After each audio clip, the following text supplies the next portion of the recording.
City Sports Network. I'm back here with a special guest, Mr. Kiante Griffin, defensive back from my Southwest Kansas Storm. Kiante, how you doing tonight, man? Hey, I'm good, man. I'm blessed. Man, so I see that you're back home in Texas, Frisco. How's everything been going there for you? Everything's been smooth, man. I'm really just getting off an injury from that playoff game. I had a kind of like high ankle sprain my ankle, and I'm really just getting back normal. I've been in the gym every day. I just haven't been able to like move like I wanted to. So everything's been cool though. My son's birthday's coming up, so everything's been working out. What's your off-season routine looking like? So I coach 7-on-7. So bye weeks that we get this year we didn't get any off, but usually when we get bye weeks, I go back home and I coach. So when I came back home this year, I was trying to get back active with that, but they were already done. So it's really been just me getting back healthy for real right now. For sure, so a lot of training, a lot of grinding on that injury that you got there. A lot of therapy, a lot of therapy. Getting Um, old, so bro. not that much, man. You're only what, 29? Yeah, 29. You're not even at that like old. I think it's like 33. When you get up to that 33 mark, My boy Ahmad that age, man. I mean, Ahmad's a good 33 though. You know what I'm saying? For Like sure. he played For 33, 25. For But sure.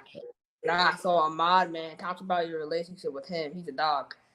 Ahmad, bro. Bro, that's my big brother. Like, so we're getting recruited out of high school. I was a receiver. And it was probably like, I don't know, maybe like 2 weeks before I was supposed to report to school. Ahmad gives me a call. He's like, hey man, Coach Ben is trying to move you to defense. I'm like, I mean, I'm not tripping because I just played defense in high school, but I was thinking I was gonna go play receiver. So he's like, but if you move to defense right now, you can play as a true freshman. But when I ended up getting there, it was just too much talent to just be me starting as a true freshman. And then I was behind Ahmad, I was behind Sam Hall, I was just behind a lot of seniors. But like Ahmad just took me in and let me he just showed me all the ropes. You know what I'm saying? Like I kind of got down. I'm always starting. So when I get out there, I'm running with the twos, I'm running with the threes. I might run with the ones and then back with the twos and the threes. So Ahmad just tell me like, bro, I did the same thing. You know what I'm saying? So I'm out of Big 12 All-American freshman. Like, if he telling me that I must be good, you know what I'm saying? But even off the field, though, like I was with him every day. You know what I'm saying? Yeah, so that's my boy. You still keep in touch with him? Oh, yeah. That's my boy. Like, we locked in forever. Like, he can call my mom. Like, that's my boy. That's what's up, man. That's really Yeah. Good. So at Baylor, I know you had that thing before the Fiesta Bowl with West Virginia. How did you use that experience to kind of like shape you into a man? What you mean by that? It was like before the Fiesta Bowl when you couldn't play that bowl game. Were you Are you talking about the time before I got to school when they went to the Yeah. Holiday Bowl? Yeah. Oh, so that was crazy. So I basically gray shirted that year. So I went to school in January that year. So everybody went that June. They went during that fall, played that season. I went that January. So I was a step behind, and I took it for granted because I was like, like I said, I'm good. I'll go down there. I'll get swole. I'll be all right. My first day there, it was like a whole new ball game. I'm like the weakest link. All workouts come in last. I don't even think I finished the workout like my first week at Baylor. Like we had one of the top strength and conditioning coaches in the nation. We got Kaz Kazadi. He's at TCU right now. But yeah, he formed me to a man quick though, for sure. Are you involved in the college football scene at all? Like, do you go to games in Texas? I go every now and then. I'm definitely supporting Dion at Colorado for sure. So when they come TCU, I gotta go. And then I got a coach at TCU, who was my coach at Baylor, and then his brother was my principal in high school. So I'm representing both sides. I know it sounds weird, but I'm just supporting. You know what I'm saying? But nah, I mean, I don't really. I'm more of a watch it on TV. I'm not really big on just going to games and stuff like that. I don't even go to NFL games like that. And I'm in Dallas.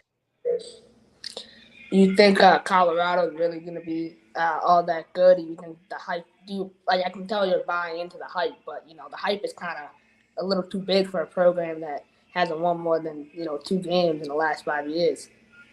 Yeah, I feel that. I just know Dion. I know him on a real personal level, and I know one thing he's not gonna do is lose. So whatever it takes to win, he gonna figure it out. So I mean, I'm not gonna say they're about to come out here and just kill the Pac-12 like that, but I don't think that they're gonna be as sorry as everybody thinks they are. I can see that. I mean, I'm expecting a bowl game. I think that should be their like year one goal, bowl game, and then like year two should be Pac-12 championship. But it's kind of, I mean, Pac-12 this year is crazy with the offense and everything. College football is crazy with the transfer portal. Oh yeah.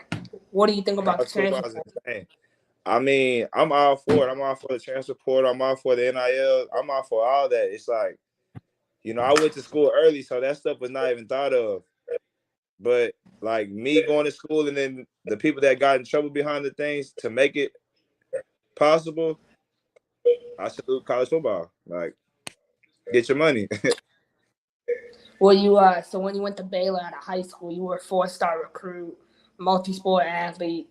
I mean, what was that hype like for you in high school? Was it awesome was high school awesome for you? So yeah, I'm not gonna lie, high school was pretty cool, but I went to school around a lot of players though, so it wasn't just revolved around me, So that's why it was cool. So I didn't have to like hold all of it on me. Like Jamal Adams played with me, you know what I'm saying? Dietrich Wise, he's in the NFL. He played on my team, graduated the same class, you know what I'm saying? Julius Randle went to school literally right behind our parking lot. So it was like we were in a good area to where, yeah, I was a superstar, but it was more superstars with me. So it wasn't just me, you know what I'm saying? So it was cool. For sure. So before I get to my next question, we are going to take a little bit of a commercial break, and we're going to be right back. This is Brett, and you're watching Shady Sports Network. Tune in, hit that like button. You might wonder, what do these guys do? Player signing announcements. I never in a million years thought you would actually come on to break this news. So without further ado, go ahead and tell everybody what happened today. Yeah, man. I just had a workout with the Cincinnati Bengals. Signing me right out. Without further ado, I'd like to announce that, I'll be taking my talents to Salina Liberty. This just in. The Major League of Football is reportedly collapsing, unable to pay hotel room bills, with players being kicked out of their rooms. All right, we are back here with Kiante. Back where we left off. So, Dietrich Wise, Dietrich Wise is another one. He's a brother. I love Dietrich. He's awesome. He's up here with my Patriots. So, I mean, being all around all those people, man, like that must be amazing, learning from all those greats. Yeah, it's cool, bro. Dietrich moved to our school freshman year from Virginia. His dad was actually coaching. I don't want to be wrong, but I want to say his dad was coaching the Dallas Desperados when they were still around. And yeah, his dad ended up staying, coaching at high schools. And then, I got stuck with Dietrich. And me and him just became brothers. We locked in. We both played football and basketball together. He did track, I did track. It was just like we came up together. We played freshman together, and we both went to varsity sophomore year. So that's my guy, though. Like, even to this day. He was just over at my mom's crib for her birthday last month. Him, both of his brothers, like, yeah, their family's like my family, man. They cool people, though. That's awesome, man. Like, they down there in the South, even in Texas, man, high school football, those are your brothers. Up here it's kind of different because we're from such a cold state.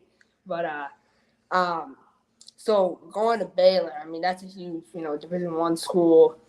What is it like being a D1 athlete? First of all, it's low key rough. I'm not gonna lie. It sounds cool, but I mean, you definitely gotta. Especially now, it's a lot more kids training at a younger age than it was when I went. So like now you got to be really already ready for those workouts and then go to those workouts and kill them every day to be the best at your position for sure. For sure, no, it's definitely. I mean, it's changed over the years, both positively and negatively. But so going into after college, you went to Baylor for how many years? Did you go all 4 years to Baylor? No, I went for a year and then I transferred to Sam Houston. So Sam Houston. That's how me and Gerald, our receiver Gerald Thomas, that got hurt. That's how me and him we got really locked in. We actually played each other in middle school, which is crazy. And then he ended up transferring to Sam Houston from Colorado while I was at Baylor. And then when my next season after we won the Big 12, I transferred to Sam. So Sam Houston State is an FCS powerhouse. It's a really good school. You guys won national championship 2 years ago, I want to say. How is that college like as a college outside of football? To go from Baylor to Sam, it's a big difference, but it's not. You know what I'm saying? Because it's like they on the same type of terms workout wise. We had strength and conditioning coach. His name was Coach Hess. He was probably second to best in the nation after my strength and conditioning coach at Baylor. You know what I'm saying? So I mean, they took everything serious just like we took it at Baylor. So I mean, it wasn't really a big drop off. The only thing that might have been a little different was school, but other than that, like it's pretty much the same for real. So, yeah, I mean, I can see how it might be the same, because FCS, I mean, people sleep on the FCS, man. It's good football. They definitely do. Football. But, so after college, did you try your luck at, like, the pros at the NFL? Did you get any workouts or anything? So after college, I didn't know what I wanted to do. I didn't know if I wanted to keep playing or what. T. Carr ended up playing in Wichita, and I was playing semi-pro at the time. I didn't even know anything about arena. And he was playing with Coach Beck. That's where he met him at. And he ended up pulling his hamstring. And I was about to come like a week later. I was going to come play receiver with him. It was going to be me, him, and Josh Stewart. And he ended up getting hurt. So he was like, man, I don't know if I can't even talk to coach for you no more. So I played semi-pro for the rest of that year. So that was what, 2019? So, yeah, like 2019, I just played. No, I'm lying. I lied. 2018. I just played semi-pro. Then 2019 was my first year in the CIF. And T. Carr brought me into the CIF with him, too, on that. CIF back then, man, was a way different league than it is now. How was the CIF back in the day? Well, see, when I got in, we only had 5 games left. So, like, our first game was against the Omaha Beef. And you already know they're a powerhouse in the CIF. So, I mean, like, it definitely – for me, it's gotten slower, but that's just because I've been playing. But I just think, I don't know, maybe, I don't know. It hasn't really changed. It changed maybe like officiating-wise. That's probably about it for real. I don't know. Like I said, I wasn't there a full season, so I wouldn't know. I was only there for 5 games, and then I got into a new season after that. Wait, were you in Wichita all those years, or did you end up going? No. So I never was in Wichita. I was in Enid with the Flying Nations before we became the DC Law. Okay. Oh yeah, no, I forgot. Yeah, you guys switched over. That was crazy. That was crazy. We literally had a game. We had a game maybe in like a week, and our coach told us we were switching over. The teams folding. Everybody's like, "Did we just waste our time?"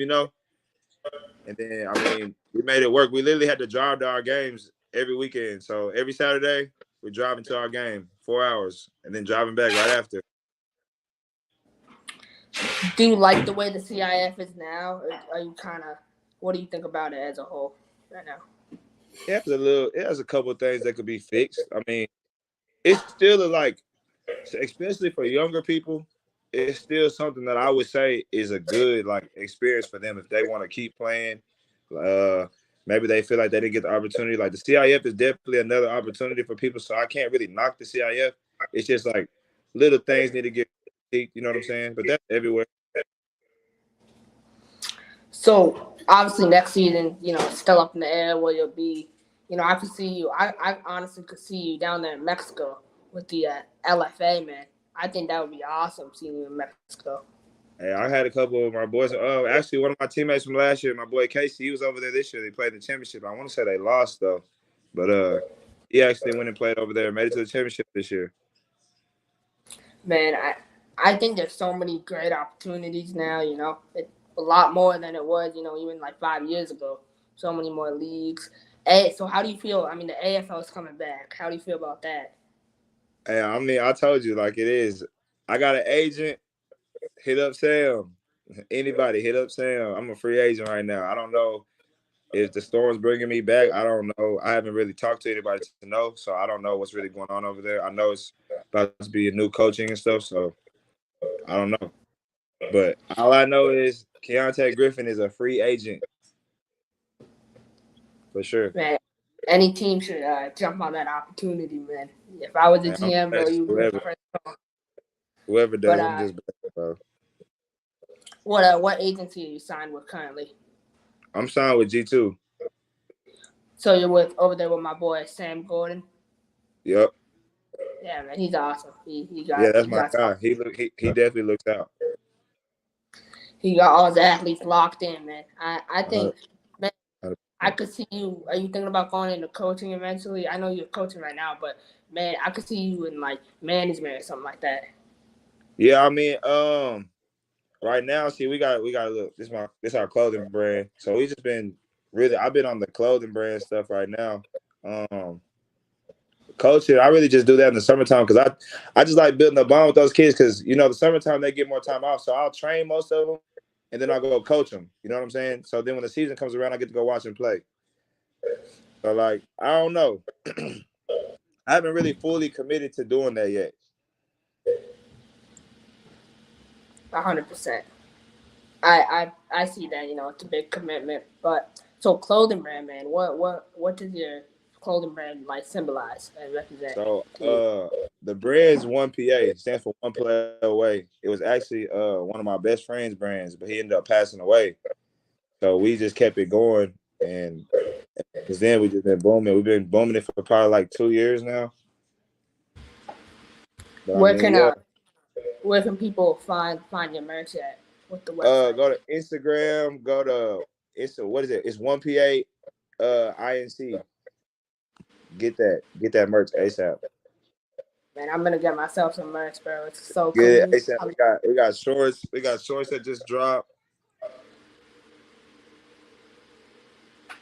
We got shirts. We got wintertime. We got stuff coming for sure.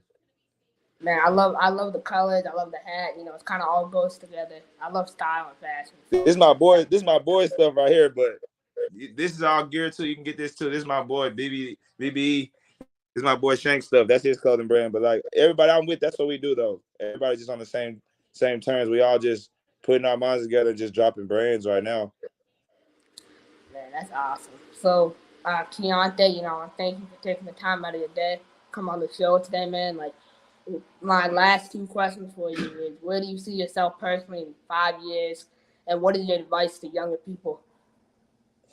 5 years can be old, man. I got a little boy too, so I see myself with him for real. Just trying to, if he wants to play, just trying to get him as good as possible for real. And then for the kids, just really like I tell my little cousins because they're young and they're still trying to play. Like I tell them, you just really can't take nothing for granted. Like, don't take that rep off that you want to take off. Don't do it. Because it's going to mean something way later down the line. It might not even mean something that whole season, but later down the line, when you didn't take all those reps off, you're going to feel it. It's going to work out for you. So I really just tell people like that, like, if you're going to do this, be committed, 100%. 100%. Kiante, I can't wait to see you continue to play. I know you got a solid 20 years left in the tank. I appreciate that. I don't think, as a DB, I feel like you can play for longer, you know what I'm saying? Like, I feel like DBs have a long shelf life, 45, 46. I think you can play as a DB up until you're 48, to be honest, man. But yeah, if we start playing two-hand touch. I mean, Yeah, I know what you mean, but like a lot of good DBs, like Hall of Famers, man, have played long time. How old was Dion when he retired? What, 37? Yeah, because he He was came back. If he didn't get turf toe, he probably still be playing right now. Ain't no telling. for sure, 100%. But Kiante, I want to thank you, for coming on. I also want to thank you for everything you do for CIF, man. You put the CIF on the map. For So sure. I appreciate the CIF, man. I needed that for real. So I appreciate you appreciate. too for the time. Yes, sir, man. I will be tapping in with you. Y'all know where to find him. No Deposit Griffin on, Facebook, Instagram. Do you got a Twitter? Yeah, but I'm really not on there for real. I use it to watch videos that I can't watch on Instagram. Cause every So video I use it to watch news videos for real. But yeah, get at that Instagram though for sure, because we're definitely dropping merch and it definitely needs to be bought. definitely, where to find that merch, man. That looks real good. Great summer wear, great winter wear. For Looking sure. stylish. Always feeling drippy. But Keontae, have a great rest of your day, my brother, and I will see you real soon here. So keep For grinding, sure, man. love, bro. Appreciate it. Yes, sir. I'm a game changer.